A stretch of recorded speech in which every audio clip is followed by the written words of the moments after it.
Hello, everyone, and welcome to episode 2 Wordplay of Community Word Project's first ever virtual benefit series, The Art Inside. My name is Menika, and I want to welcome you all here tonight. But before we get into the good stuff, before we dive into it, I do want to take a moment to highlight the political and racial divide that we are currently living in and have been living with for centuries now. One question that I ask myself, and I've noticed a lot of my peers have been asking as well, is, what impact can I make? What can I do? So does that look like donating? Does that look like protesting? Does that look like signing petitions? All of that is impact. But what I want to focus on tonight is the impact that we are all making here in this episode too. One thing that I'm rediscovering at this moment is how important the youth are, right? In our younger years, that's when we begin to form our opinions. We begin to understand what it is that we stand for and what we're willing to fight for. And that is what tonight's episode is going to bring. We are going to feature Community Word Project students, teaching artists, and we also have a very special guest, our stylist Girmay, who I had the honor of actually working alongside 15 years ago. I actually was a community word student myself, and it completely changed my life. Believe it or not, I performed poetry all across the US, within a poetry collective with 2 other young women who are my best friends to this day and actually are a part of the associate board for Community Word Project as well.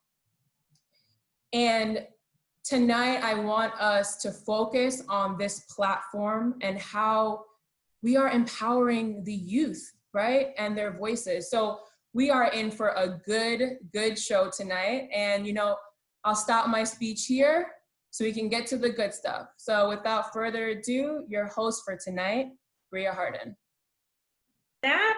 Snaps. Thank you so much, Menika. And my name, as mentioned, is Bria Harden Boyer.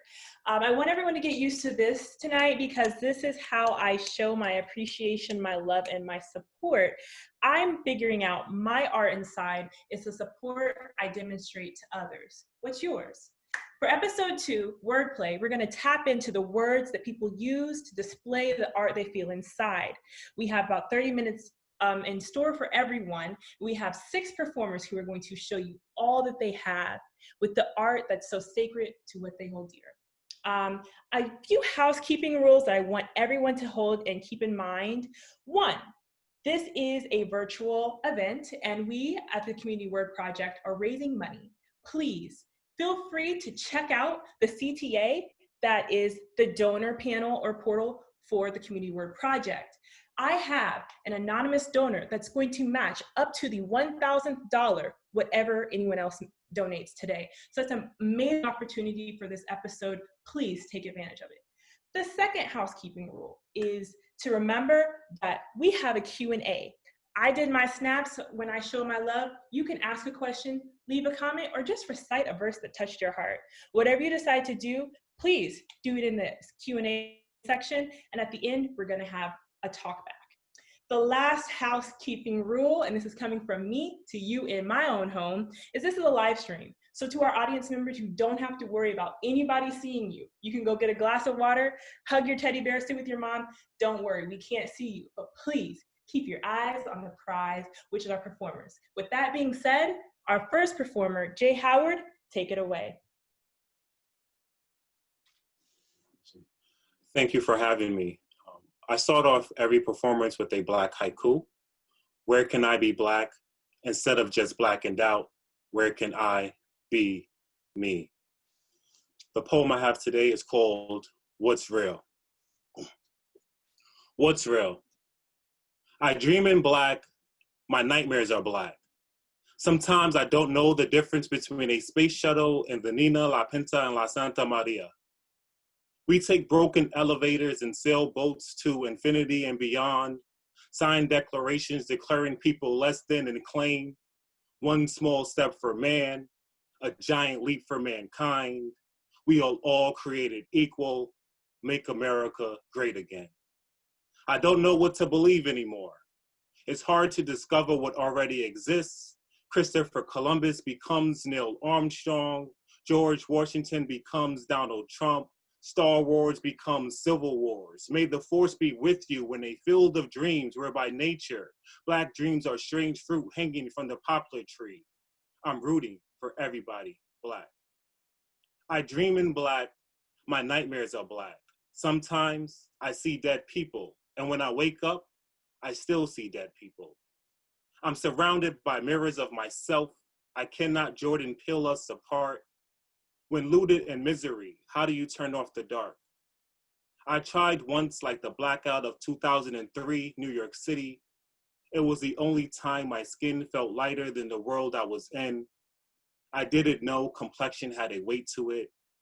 We all slave for success, still chained to our dreams. I wonder what happens if we wake up, or even worse, if we can't. What is the American dream anyways, or a Black nightmare? I'm stuck in one of them. I'm not sure which one. Surrounded by other people's thoughts written in Shakespeare, where all the world's a stage, twisting and turning from the unemployment of dreams. I dream in Black. My nightmares are Black. Sometimes I don't know what's real. Thank you.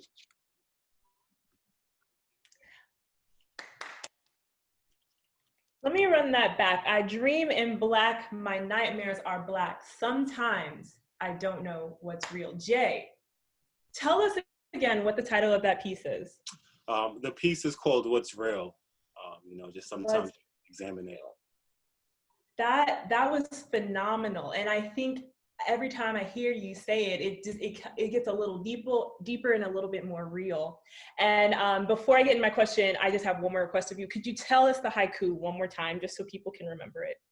The Black haiku is, where can I be Black?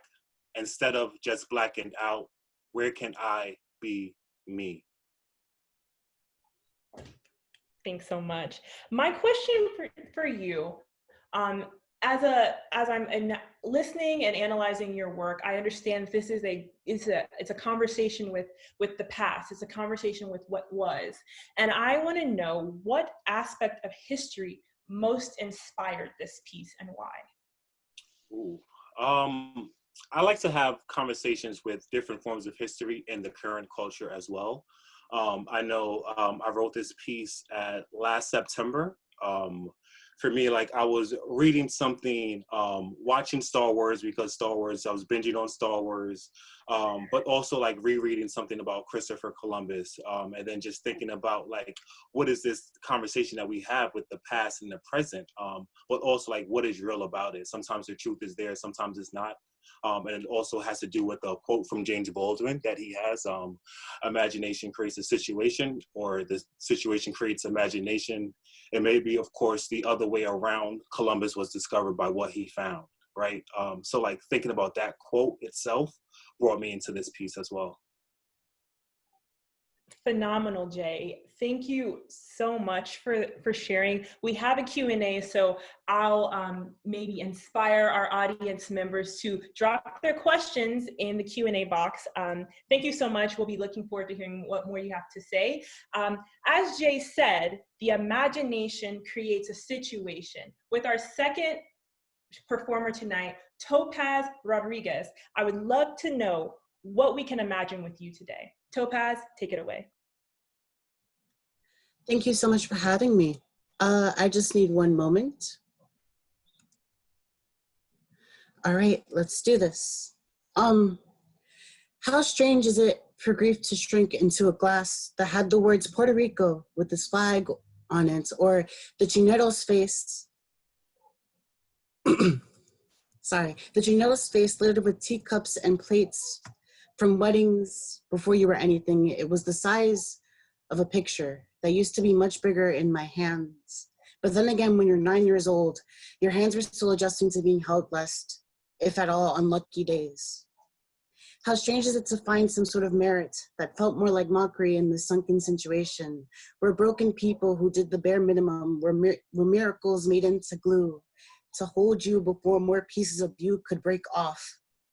And yet here you are reformed into a different view of what they expected. Questions of whose bodies is this and who does it grieve for?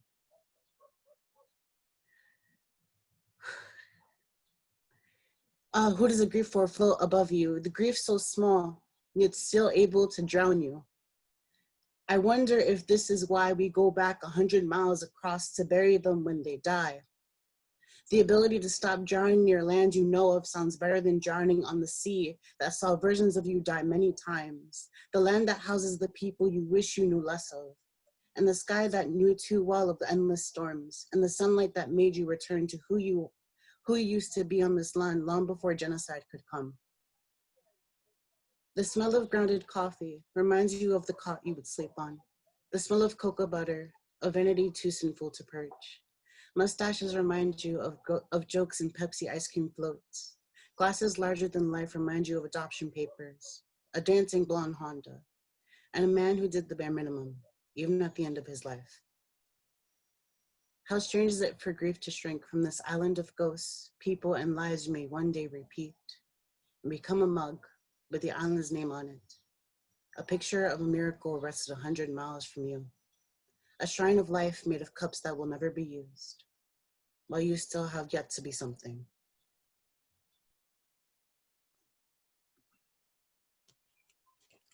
Y'all, if you're feeling it, drop some asterisks in the comment section right now. Just send Topaz, that was phenomenal. I have a line that says, merit that felt more like a mockery in the sunken situation.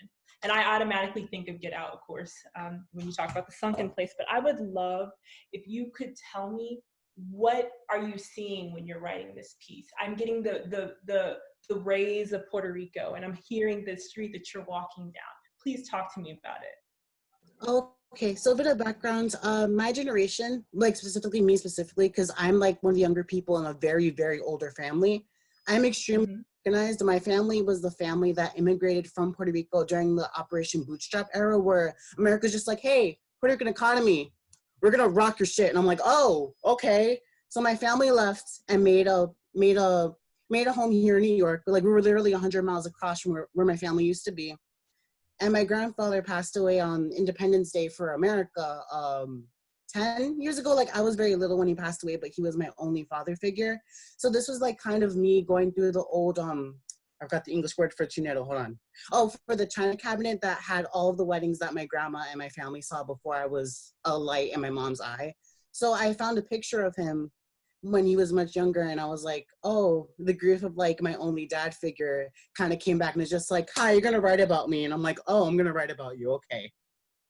So yeah. Okay, and when you write, who directly do you write for? Oh, that's a really good question. I feel like it depends on where I am in my life or where I was in my life, because before it was more of a coping mechanism to cope with a lot of the tribulations that come from being a person who is a minority in many degrees. And then for now, right now, I feel like my writing is mostly kind of like a word of action, because writing for the people who are like me but who don't have the words for, or I'm writing for the person I want to be able to send these missions louder. A little bit of context, I'm currently writing about assimilation through Christianity and sects of religion that America and Europe have used with their commonwealths, like Puerto Ricans and Christianity, or Europeans and what they did in Africa, and the rise in Lutheran or evangelical Christians within communities of color. So that's kind of like where I'm at in a space right now. Thank you so much, Topaz. I'm getting a lot of asterisks. Thank you so much. Gracias por compartiendo. Gracias. We're gonna do, Aracelis we have next. So we just had Topaz, and everyone, if we could prepare for Aracelis, that's gonna be number 3. Hi, everybody. Thank you so much for having me. It's so incredibly powerful to hear to hear you, Topaz, and is it Jay, am I right, who was just before. Thank you so much. I'm gonna read a poem called And When We Woke. It rained all night, it did not rain. I strapped my life to a buoy and sent it out. And was hoping for a city whose people sing from their windows or rooftops about the beauty of their children and their children's eyes, and the color of the fields when it is dusk. And was hoping for a city as free as the rain, whose people roam wherever they want, free as any real free thing is free, joyful, green. And was hoping for a city of 100 old women whose bones are thick and big in their worker hands, beautiful as old doors. And when we woke, dear listener, we'd landed in a city of 100 old women telling their daughters things. And when we turned to walk away because we did not think we were citizens of this strange and holy place, you and I, the 100 old women said, "No, no, you are one of us. We are your mothers. You too, come and listen to our secrets. We are telling every person with a face." And they stood us in a line facing the sea because that is the direction we came from.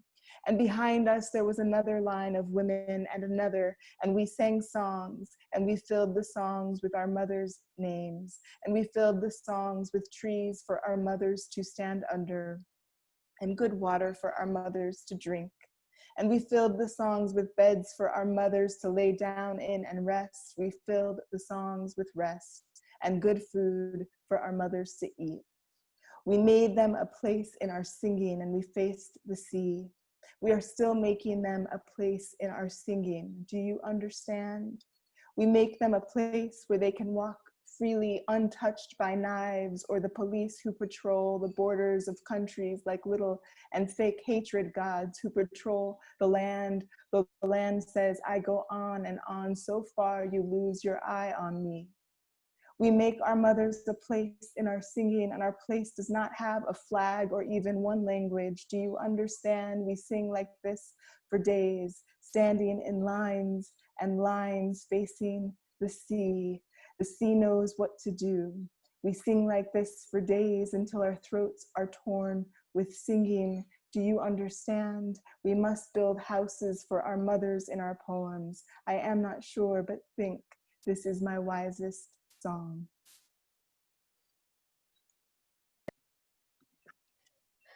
You already know what I'm about to do. Arcelis, oh my gosh. So I have a question that I have to ask on behalf of the Community Word Project, but a question that I have personally. Please talk to me about what mother, what woman, what energy, what divine energy impacted this piece of work that you've written. Thank you so much. I think truly the answer is both long and short, which is, you know, I think a lot about how a poem is a ceremony and a gathering space.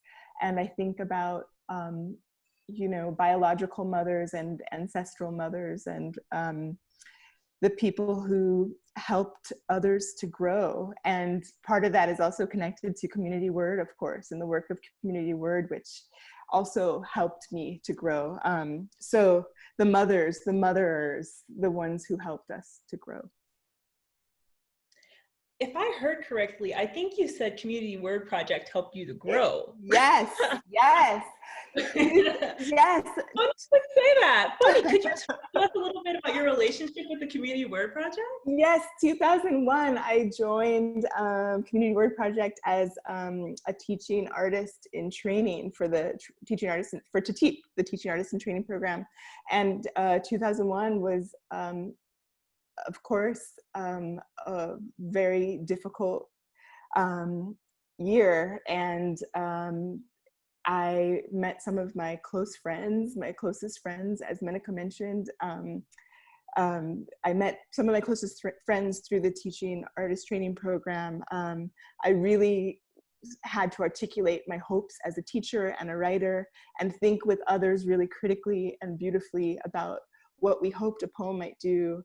And that was a poem on the page, but a poem in the classroom. And so totally, community word changed my thinking about teaching and writing in really deep, critical ways. I could go on, but I'm gonna cut it short because there are others. Yes, I mean, as I've said, audience members, CWP, those who are listening, family and friends, please, if you have any questions, please feel free to put your questions in our Q&A section, where we will have at the end after our sixth performer. Thank you so much, Aracelis, for sharing with us today. Thank you. All right, Bakari, Dream, we would love for you to come to the E stage, please. Hi, everybody. Today I'm going to be sharing a piece I call Stupidity. You're black, so you might be dangerous. Could be a crook, maybe a drug dealer. Hispanics, annoying and kind of short. I don't like them very much. Loud and they provide trouble of all sorts. Gays, don't start on them. It's kind of disgusting. How they ignore the norms of society, disregard conformity. Hideous when I see them happy. How ugly it is to believe they actually matter. Get that shit out of my face. None of you matter. Lesbians, I expect more from women. Stay silent, cook and clean. Not going outside hooking up with Chelsea. Don't you dare be free. Shut your mouth and try making me some tea. Transgender, probably the most synthetic of them all. Fake ass girl, fake ass man. Switching genders is just a sham. An attempt to turn society into mediocrity. Is that all you punks see? Is that all you punks do? Changing the fine way we live with all this nonsense you brew? I'm sick of all of you. I'm sick of all these oppressed taking a stand. Oppression doesn't exist. How many times do we have to teach you this lesson? That black people are a danger to society. Hispanics don't provide as much as people say they do. Gays don't belong here just as much as lesbians do. Transgenders can add as many letters to their alphabet as they can. It doesn't change the fact that you're probably still a man. I have no idea what bias and prejudice means. Is it reminding others that they're beneath me? Is it telling others on what you are? You are everything I tell you to be, and I've done nothing wrong. So one thing you can get out of this is that you should shut your mouth and listen. What's that racket outside? Hooligans sputtering nonsense. I'll go outside and teach them a lesson. Hey you, Black lives don't matter, I yell. He just looked my way and disregarded my presence. Stop holding hands, you're the same sex, I yell at another. They look at me and put it higher, almost in a way that shows they're empowered. I make my attempt to discipline this black piece of shit. I try to hit him in the back of the head and it doesn't work. He notices and dodges it. How can he stand up to me and do this? Society's taking a turn and I guess it is what it is. Thank you.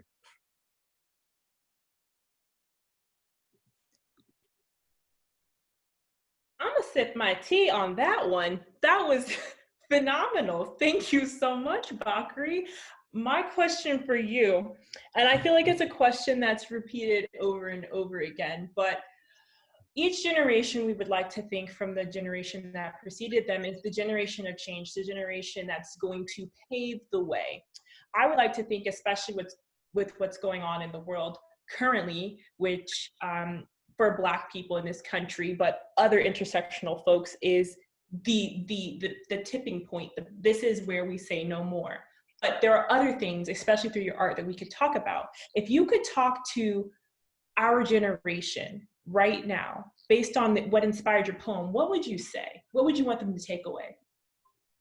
What I'd probably want to say is stop letting people who are ignorant and selfish and racist trying to bring you down just because they're feeling inferior.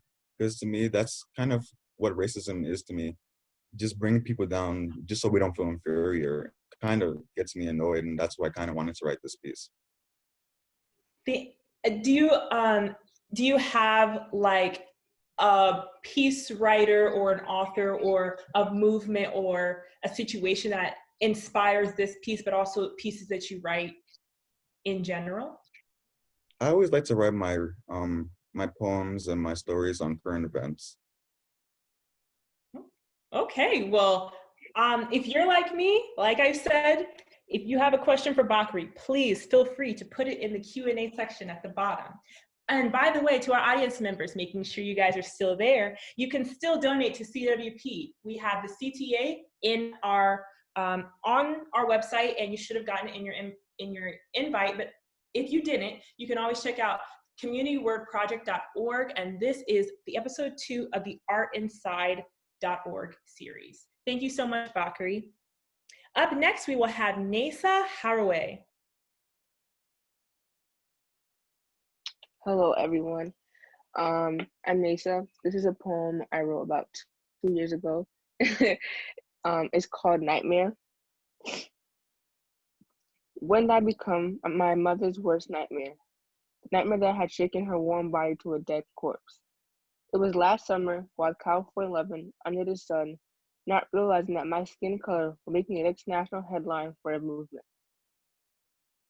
When did I become my own nightmare as a young, educated, and beautiful Black girl turned into a monster, a threat, and imprisoned to the white girl's insecurities, privilege, and loneliness? I always knew my beautiful Black skin would lead me into slavery again. I never knew it would be this soon. I was only 15. I was only 2 days into summer camp. She was only 15.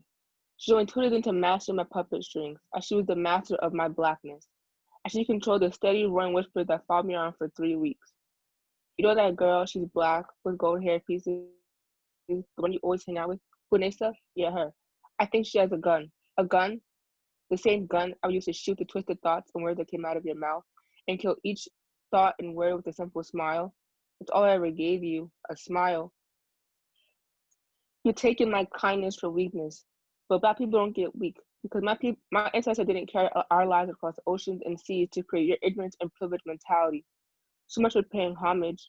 I just have to build up your lifestyle to create our own. I want to take my boil of anger and rage and shove it down to a bullet, and the bullet of being Black, and let it fire for every time you humiliated, beaten down, criticized, scrutinized, repeatedly, until your body lays lifeless, numb, no pulse, and cold. I should do it to my heritage, my ancestors, my beauty, who I am. Excuse my anger, though. I'm sorry for the constant times of oppression and depression I faced because I wasn't good enough for white girl next door. I'm sorry it takes my skin color to make you feel threatened and not my intelligence.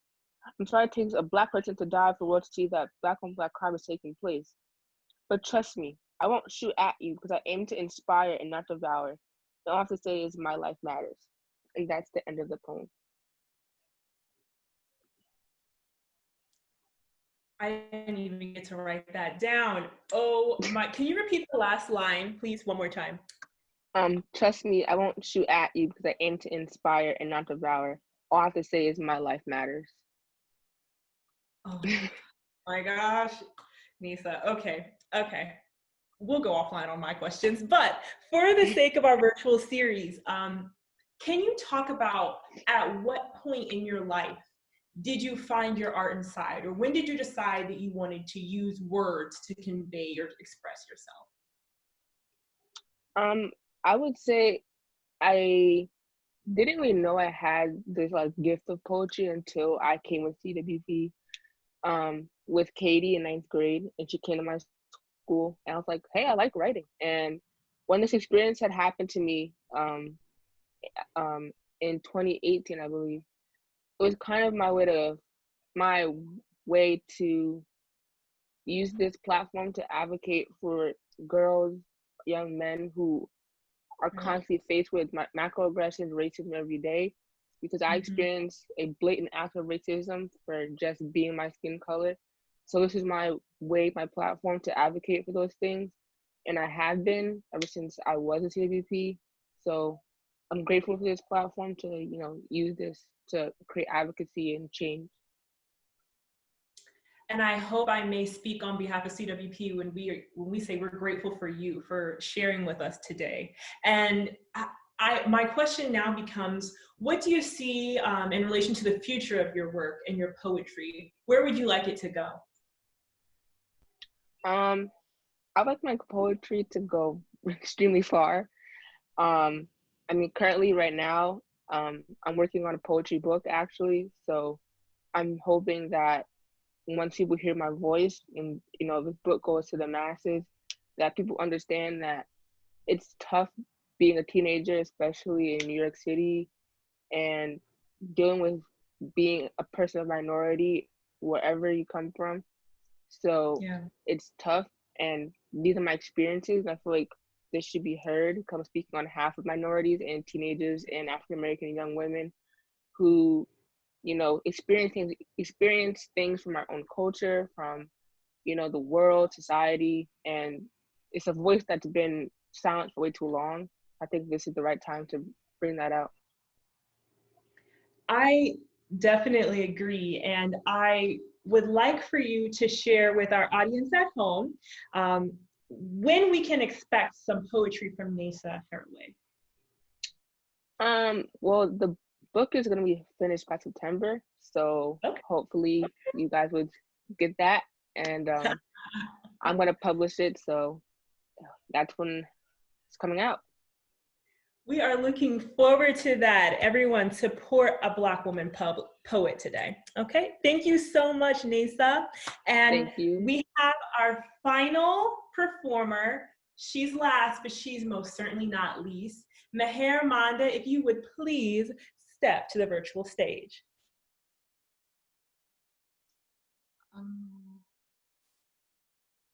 Awesome. Thank you so much for having me. Thank you everybody for checking in. I'm gonna read a poem titled After the War. And here goes. After the war. Godless women walk here. They sprint across the yard where shrapnel sits lodged between rocks, pretending to be pebble. And the grass is dirt brown from the poison of the earth. Their naked feet turn black from the soot. A few yards away, a cotton sari has gone to sleep, relieved from its baby-carrying duties, grown moist from the hungering rain, soft like the bark of a tree that, much like the women, has come uprooted. Truly God's destruction in real time. When men turned on each other and the women, now unclaimed, watched from the kitchen table, sang songs to quiet the crying babies. Well, all that is over now. Another chapter has begun. Wild vegetation has resumed its place. Once there were cats and rabbits and squirrels who could be spotted by the brown of their bushy tails scurrying up trees. But like home, even they are a memory. And the stories whittle down to specific details of bombs and guns and voices like bellowing bullet shots piercing through skin. And so much blood, now dried and become one with earth. Towns, villages, cities drunk on yellowed water. And hate somehow still sits in the hearts of the most loyal men. Well, not for long. The women caught up and gave up fast. This is also a part of history that girls who claim sisters in lady slippers hold close. It is truly the fool who entrusted women with memory. What a weapon, to carry on shoulder, to load and fire, when the children will inevitably awaken and read poetry, whose gods come undressed and vapid, whose men look depressed and whose women grow wild, like surprised petals from bedrock. Let men practice betrayals, like claiming God and denouncing practicality. Thank you. You know I got my notes for this. First of all, thank you so much for wrapping us up with that phenomenal work. Can you tell us the name of it one more time for the audience? It's called After the War. Beautiful. I have a question. I'm going to quote two of my favorite. I was trying to write down my third, but I didn't get it in time. But my two are, and somehow still sits on the hearts of loyal men. I think this is in relation to the word hate. So, and somehow still sits in the hearts of loyal men. And then the second one, it is truly the fool who entrusted women with memory. I think that is just a beautiful way to look at like the path and the experiences of both men and women. And I know that your work talks a lot about the environment. It talks a lot about femininity. It talks about family. It talks about history. I would like to know what three themes really resonate with you when in your work as you write this. So I write specifically about Indian femininity and particularly trying to divorce that idea from this glossy, vibrant version that the West has, bought about India and its culture, and to just talk about very specific stories about, femininity under the cultural patriarchal hegemony and how that has shaped over the years. But also in this specific poem, so there's definitely femininity. There's also suspicion. is a theme in a lot of my work, a suspicion of everything that's happened before us, and a suspicion of all the practices that have been passed down generations, and also a clarion call, sort of, when a poem also becomes an anthem, and to see the political possibility of a poem in that sense. In this piece particularly, to also establish a kinship between nature and womanhood, which are always the two, I guess, elements of the universe that are first sacrificed when men go to war. So to just imagine what kind of kinship brings both of these elements together. I mean, I feel closer to you, so I think that's working. I think I heard you say in a lot of my work, and that gave me an exciting chill because that means that there's more. So what other pieces do you have, and how can CWP and our audience members support you and engage with your work? So I have a full-length poetry book that I'm hoping will at some point, gets published. But I had a few poems of that got published as a chapbook last year, called Busted Models, published by No Dear Magazine and Small Anchor Press in 2019. And I have a very sorry excuse for a website, which has the links of any time a poem gets published. So if anybody here wants to help me make a website, because I'm very indecisive, please hit me up. But, I have a WordPress where things get uploaded, and Twitter is where stuff happens. Well, thank you, Meher. Right now, for the few moments we have left, we're going to see what we can make happen. Thank you so much for performing with us today. To our audience members, you've heard our 6 performers. I'm sure you were as swept away as I am. And I think that this is the time where we can stop, reflect, and really show gratitude. With that being said, I want 3 things of you. First, I want you to think deeply about what is the art inside of you, and how can we make it actionable? Second, I would like you to think about the art that you've just seen demonstrated by our 6 performers today. And if it moved you, please consider donating to the CommunityWordProject.org. We have the CTA listed above my head. We also have it on our website, CommunityWordProject.org. And for this specific series, it's theartinside.org. Please donate. Our anonymous donor is itching to match you up to $1,000 with whatever you donate today. So please take advantage of that opportunity. Lastly, I would like everyone to get ready, check out our Q&A section, because we're going to be interviewing our panelists next. So if you all would join me, and we can go ahead and find out more about these fabulous performers today.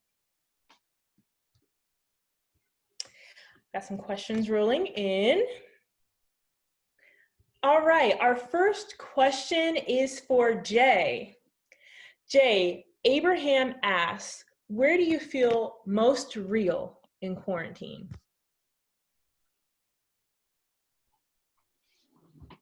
I guess I feel most real in quarantine during conversations, right? And that could be in conversation with myself, just because it's been great to have that space to examine some of the things that I've been writing notes about in like the several notebooks that I do have. So it's been great to have those conversations and edit poetry. But it's also just been great to have conversations with others. And that when I have those connections, that's when I feel most real, able to like not only to my poetry, but like the world around me. One more question for you. Thank you so much. So someone else wants to know, do you write your own haikus? If not, could you share the author? If you are the author, promote yourself. Oh, yes, the Black Haiku. It is my own haiku. I wrote that, I would say, about 5 years ago when a lot of police killings initially happened. I do a lot with America is Me, America is Not Me as a context. That is actually the name of my chapbook, and is available on Amazon. America is Me, America is Not Me, and you can find that poem there as well. Thank you so much, Jay. I have a question for all of our performers today, but since Jay spoke twice, if we could hear from Nesa, Meher, and Bakari, and Topaz, what do you enjoy writing about the most? Feel free to answer, anyone. What was the question again? What do you enjoy writing about the most? Oh, I would say I definitely enjoy writing about my heritage, my culture. I feel like, you know, it's just I feel like it's just important for people to hear, and especially in the comments that we're in now.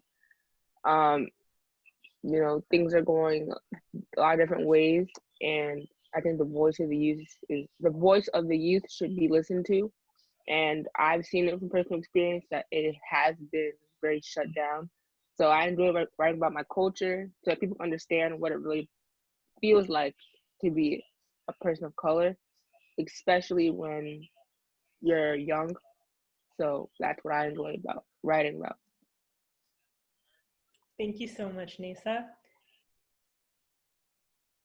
Topaz, someone said that your work is powerful. Rosanna said your work is powerful, Topaz. Where could we hear more of what you have to say? Oh, that's actually a really good question. Usually I don't really like post my poems to very like writer-based things. I usually do it on my social media. I have a Tumblr. Yes, I know I'm old compared to the youth, but I'm super young compared to everybody else. Both my Instagram and my Tumblr are under the username HoneyGemTrashBag, all one word, no spaces. I'll definitely drop it in the chat in case anyone wants to follow. I usually have specific tags for that. I would say that a lot of my writing depends on like where I am in my life, because you know, life be like that, and I'm just don't have time to write. So whenever the urge comes, I'm just there. So yeah, I do also have original stories for original works of content. Like, you know, like some people would write fan fiction about their favorite show, like Star Trek or whatever. I also do have one of those websites as well that I would also drop if y'all want to know how cringy I am outside of poetry. I doubt it's cringy. We always are down to support. We are looking forward to the links. Thanks so much, Topaz. Hair, what spoken artist or artist in general do you admire most? Okay, so like it's a very long list of poets, but when it comes to spoken word particularly, there's so many spoken word like, I mean, everybody from like Dana Smith to to George Abraham. There's so many amazing poets in the contemporary spoken word world. But every time I teach, I like to teach Suhair Ahmad, who is an incredible poet, but also not a very performative poet, because I feel like as a poet, I'm not very performative, and every time I work with students, they're always some in the class, oh, there's just so much performance to spoken word, and I'm like, but that doesn't have to be. There needs to be generosity, and there needs to be pause and consideration and kindness, and a loyalty to the poem and the words that you're speaking. And I think Suhair Ahmad really captures that without being, your quote unquote, performative poet on stage. Very, very resistant, but also incredibly moving. So yeah, I love her. Well, you don't consider yourself very performative, but you are powerful, you are profound, and you give me pause. So thank you so much for answering that question. Bakri, this one's for you from Peter Frank. They want to know, who are some of your heroes? That's a great question, actually. Who are some of my heroes? Well, for starters, I'd have to say my mom, of course, just because of how much effort she's always putting into keeping our family together and doing the best she can for me and my family as well. I feel like that question I'd answer really broadly because I look up to so many different people and how much effort they usually put into keeping the world running. People like firefighters, teachers, MLK, and I say MLK because what really stands out to me about what he does is that, or what he did, is that although having majority of America against him, he kept going to the end and kept fighting for something he believed in, even receiving so much hate, death threats. And it really inspires me that he keeps going and doesn't necessarily let that stop him or let it stop him, since I keep using the wrong tense. But yeah, those are some of my heroes. It's okay. He still lives in all of us. Thank you so much for sharing, Bakri. And thank you so much once again to our performers for tonight. I would be remiss if I didn't share something very quickly on behalf of myself and the CWP. Well, folks, The world is changing, the world is growing, and the world is becoming. You have heard it here from the future, the light, the heartbeat of our world, the youth, and those who teach them. While we may be indoors and even separated from those we love, we can always dig deep and even a little deeper. May this episode invite you to discover the art inside of you, as we have seen the art as demonstrated by others. Thank you so much to our performers, our audience members, our board at CWP, and you, the viewers at home. This is CWP Episode 2 Wordplay. Please stay tuned for next week's episode, Episode 3. And for now, my name is Bria Harden-Boyer. Please donate to CommunityWordProject.org. Until then, goodbye.